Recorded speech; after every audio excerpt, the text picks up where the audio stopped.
আসসালামু আলাইকুম। আমি শাহ মোহাম্মদ খালিদ এমবিএ টাইমসের পক্ষ থেকে মিডিয়া বিষয়ে গুরুত্বপূর্ণ কয়েকটা কথা বলতে চাই। আপনারা জানেন ২.৫ বছর আগে শেখ হাসিনার চরম দুঃশাসনের মধ্যে এমবিএ টাইমসের পথ চলা শুরু হয়। প্রত্যেকটা মুহূর্তে গ্রেফতার এবং গুম খুনের মতো জীবনের চরম ঝুঁকি নিয়ে আমরা সত্য কথাগুলোই বলার চেষ্টা করে গেছি।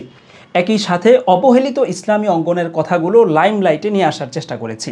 এ কারণেই হাজারো দালাল মিডিয়ার ভিড়ে এমবিএ টাইমসকে আপনারা হৃদয় দিয়ে ভালোবেসেছেন। আমাদের প্রতিবন্ধকতা মূলত দুই রকমের ছিল, একটা হচ্ছে গ্রেফতার বা গুমের ভয়, আরেকটা হচ্ছে অর্থনৈতিক সীমাবদ্ধতা।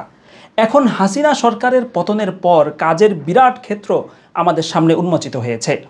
এই দেশকে ভালো একটা গন্তব্যে পৌঁছে দিতে, একই সাথে অবহেলিত ইসলামী অঙ্গনকে সমাজের মূল ধারায় নিয়ে আসতে মিডিয়া হিসাবে আমাদের কাঁধে বিরাট দায়িত্ব আছে, এটা আমরা অনুভব করি। আপনি দেখেন স্বৈর শাসকের পতনের পরে এখনও হুজুররা সেই আগের জায়গাতেই পড়ে আছে। এদেশের মাটি ও মানুষের জন্য ইসলামী অঙ্গন কি পরিমাণ ত্যাগ স্বীকার করেছে আজকে সেটা যেন অনেকে ভুলেই গেছে। উল্টো দেয়ালে আরবি ক্যালিগ্রাফি করতে গিয়ে অথবা শাপলা চত্বরে ব্যানার টানাতে গিয়ে গত ২-১ দিনে এমন কিছু কথা শুনতে হয়েছে যেটা আসলে চরম অবাস্তব এবং দুঃখজনক। প্রশ্ন হচ্ছে, এগুলোর দালিলিক জবাব কে দেবে?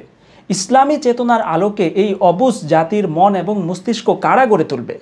কাজেই ৯০% মুসলিমের এই দেশে ইসলামী অঙ্গন এবং আপামর জনসাধারণের কথাগুলো উঠে আসার মতো একটা মুখপত্র দরকার ছিল। এক্ষেত্রে আলহামদুলিল্লাহ কারো অপেক্ষায় না থেকে সীমিত সামর্থ্য নিয়ে আমরা অজস্র সারা জাগানো প্রতিবেদন করেছি, যেগুলো ফেসবুক, ইউটিউব, টিকটকে মিলিয়ন মিলিয়ন ভিউ হয়েছে, আপনারাই দেখেছেন।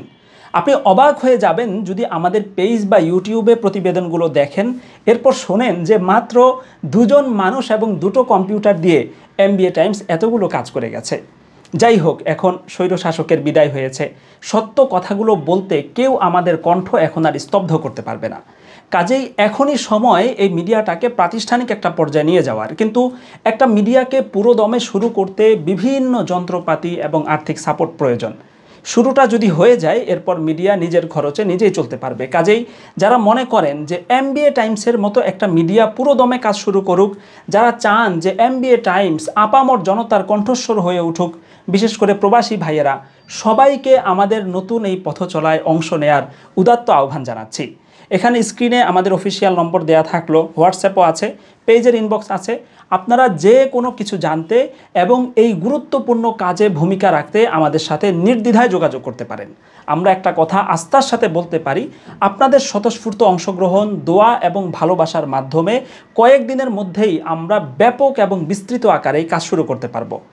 এমবিএ টাইমস যাতে আপামর জনতার কণ্ঠস্বর হয়ে ভালোকে ভালো এবং কালোকে কালো বলতে পারে, নিরপেক্ষভাবে যে কোনো অন্যায় অবিচারের বিরুদ্ধে রুখে দাঁড়াতে পারে, সেই পথ চলায় আপনাদের দোয়া, ভালোবাসা এবং অংশগ্রহণ আমরা কামনা করছি।